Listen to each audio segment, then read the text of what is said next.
Jason's twin brother is targeted. Jason can't stop Sonny. Port Charles had always been a city of secrets, betrayals, and unexpected twists, but the latest turn of events threatened to shake its very foundation. Jason Morgan, the stoic enforcer with a heart of gold, found himself caught in a whirlwind of danger and deception. This time, the target wasn't him but someone he never expected to see again, his twin brother, Drew Kane. A shocking reunion. Jason had spent years believing that Drew was out of his life for good. After Drew's plane went down in Afghanistan, the grief had been overwhelming, even for someone as emotionally guarded as Jason. But now, Drew was back. The sight of him standing in the Quartermaine Mansion's doorway was like seeing a ghost. "Jason," Drew said, his voice steady, but his eyes betraying a flicker of unease. "We need to talk." Jason's jaw tightened. "About what?" "Sonny," Drew replied. "He's made me a target." The words hit Jason like a freight train. Sonny Corinthos, his best friend and the man he'd protected for decades, targeting Drew? It didn't make sense. But as Drew explained the situation, the pieces began to fall into place. Sonny's descent. Sonny had been struggling since the death of his son, Morgan. The grief had transformed him, pushing him further into the darkness of his own mind. While he'd always walked a fine line between crime lord and family man, Morgan's death had tipped the scales. Paranoia consumed him, and anyone he perceived as a threat was fair game. Drew's return to Port Charles had unsettled Sonny.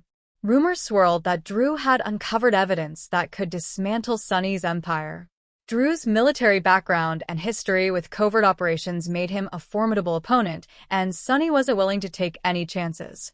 "I'm not here to fight Sonny," Drew assured Jason. "But he doesn't see it that way. He thinks I'm coming after him, and he's made it clear he'll eliminate me if I don't leave town." Jason's loyalty to Sonny was unshakable, but Drew was family. Torn between the two, Jason found himself in an impossible position. He needed to protect his brother without betraying his best friend. The trap is set. Sonny's paranoia reached new heights when he received intel that Drew was meeting with one of his rivals, Cyrus Renaud. The truth was far less sinister. Drew had been trying to broker peace and ensure that Port Charles didn't become a war zone. But Sonny's sources twisted the narrative, convincing him that Drew was plotting against him. Jason tried to reason with Sonny. "Drew isn't your enemy. He's not working with Cyrus." Sonny's eyes burned with intensity. "You don't know that. He's a wild card, Jason. I can't afford to take risks." "He's my brother," Jason countered. "I won't let you hurt him." But Sonny was resolute. He set a trap, arranging for Drew to be lured into an ambush. Jason, desperate to stop the inevitable, enlisted the help of Sam McCall and Carly Spencer. Together, they raced against the clock to save Drew. A deadly confrontation. The ambush took place at Pier 55, under the cover of darkness. Drew, unaware of the danger, arrived to meet a supposed informant. Instead, he found himself surrounded by Sonny's men. Jason arrived moments later, his gun drawn. "Stand down," he ordered, his voice echoing across the water. Sonny stepped out of the shadows, his own weapon in hand. "Stay out of this, Jason. This is between me and him." "It doesn't have to be this way," Jason pleaded. "Drew isn't your enemy." But Sonny's mind was made up. The tension was palpable as the two men faced off, their decades-long friendship hanging by a thread.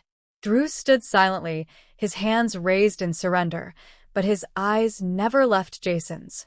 He trusted his brother to find a way out of this. The unexpected savior.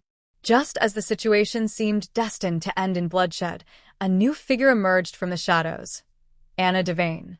The seasoned WSB agent had been tracking Cyrus Renaud and had uncovered evidence that exonerated Drew. She held up a folder, her voice cutting through the chaos. "Sonny, you've been played," Anna said. "Cyrus planted false information to turn you against Drew.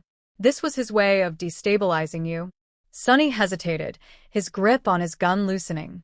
Jason seized the moment, stepping between Sonny and Drew. "It's over," he said firmly. "Let it go." Reluctantly, Sonny lowered his weapon.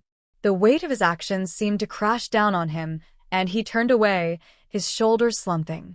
Jason knew that this was far from over, but for now, the immediate threat had passed. Aftermath. In the days that followed, tensions remained high. Drew's presence in Port Charles was a constant reminder of the fractures in Jason and Sunny's relationship. Carly tried to mediate, but even she couldn't repair the damage overnight. Jason and Drew found themselves rebuilding their bond, united by the shared goal of protecting their loved ones. Drew's resilience and determination inspired Jason, reminding him of the strength they both carried as brothers. As for Sunny, he began to confront the demons that had driven him to such extremes. With the help of his family and friends, he started the long road to redemption. But the scars of his actions lingered, a testament to the high stakes of life in Port Charles. A new chapter. The ordeal had left everyone changed. Jason realized that his loyalty to Sunny could no longer come at the expense of his own principles. Drew's return was a second chance for the brothers to stand together, stronger than ever. Port Charles, as always, remained a city of intrigue and danger. But for Jason and Drew, it was also a place of hope and renewal. Together, they faced an uncertain future, ready to take on whatever challenges lay ahead.